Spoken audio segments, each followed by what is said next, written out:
एखाद्या दिवशी घरामध्ये भाजीला काही नसेल किंवा काय भाजीला बनवायचं सुचत नसेल, तशी ही चमचमीत कांद्याची भाजी नक्की करून बघा। अशी एकच भाजी केली तर अगदी भाकरी, चपाती किंवा भाताबरोबर तुम्हाला खाता येईल। जर डब्याला न्यायची असेल तर सुकी सुद्धा तुम्हाला करता येईल।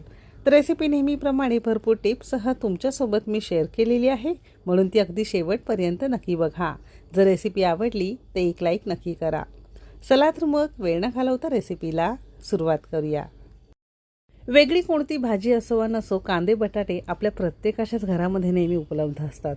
तर कांद्याची अगदी झटपट भाजी आज आपण बघणार आहोत। तर त्यासाठी इथे आपण अगदी लहान लहान आकाराचे एक 7 ते 8 आणि वजनी म्हणाल तर साधारणतः पाव किलो प्रमाणात कांदे घेतलेले आहेत। तर या भाजीसाठी असे हे छोटे छोटेच कांदे घ्या। जर मोठे मोठे असतील ते एकाचे 4 तुकडे केले तरी सुद्धा चालू शकेल। आता इथे या सगळे कांद्याची सालं काढून घेतले, दोन्ही साइड्स काढून घेतलेले आहे आणि असा हा अख्खा कांदा आपल्याला भाजीसाठी लागणार आहे। भाजी छान मऊ रसरशीत होण्यासाठी किंवा आतपर्यंत रस भाजीचा मोडण्यासाठी फक्त 4 भागांमध्ये अशा या आपण चिरा देणार आहोत। चिरताना अगदी तळापासून न चिरता फक्त अर्धा आपण कांदा असं चिरून घेतलेला आहे, तुम्ही इथे बघू शकता। आणि मगाशी सांगितल्याप्रमाणे जर कांदे मोठे असतील तर एकाचे 4 तुकडे किंवा 2 भाग तुम्ही करू शकता। टोटली तुमची चॉईस आहे। असे सगळे कांदे आपण अर्धे अर्धे चिरून घेतलेले आहेत।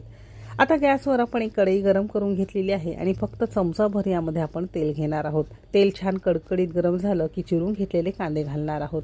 तर सुरुवातीला तेलावर कांदे आपल्याला एक 2 ते 3 मिनिटं मोठ्या असेवरच थोड्याशा बदामी रंगावर थोडेसे परतून घ्यायचे आहे, म्हणजे यातला कच्चेपणा कमी होतो आणि जो सुगंध असतो कांद्याला तो सुद्धा निघून जातो आणि भाजीला त्याने चव अगदी छान येते। तर एक कांदा माझ्याकडून अगदी तळापासून चिरला गेला तसे याचे 2 फोडी झालेले आहेत। तर मोठा असेल तसे हे 2 केले तरी सुद्धा चालू शकेल। असे हे 2 ते 3 मिनिटं मोठ्या असेवर बघू शकता हलक्याशा गोल्डन रंगावर थोडासा क्रिस्पी आपण कांदा परतून घेतलेला आहे आणि एका सेपरेट ताटामध्ये काढून घेणार आहोत।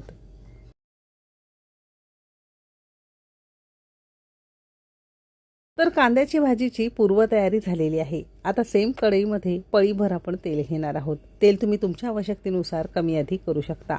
तेल छान कडकडीत गरम झालं इथे आपण अगदी पाव चमचा मोहरी घेणार आहोत। मोहरी छान तडतडू द्यायची आहे, लगेचच यामध्ये बाकीची जिन्नस घालायची नाही। मोहरी अशी छान फुलली की यामध्ये अर्धा चमचा आपण साधं जिरं घेतलेलं आहे।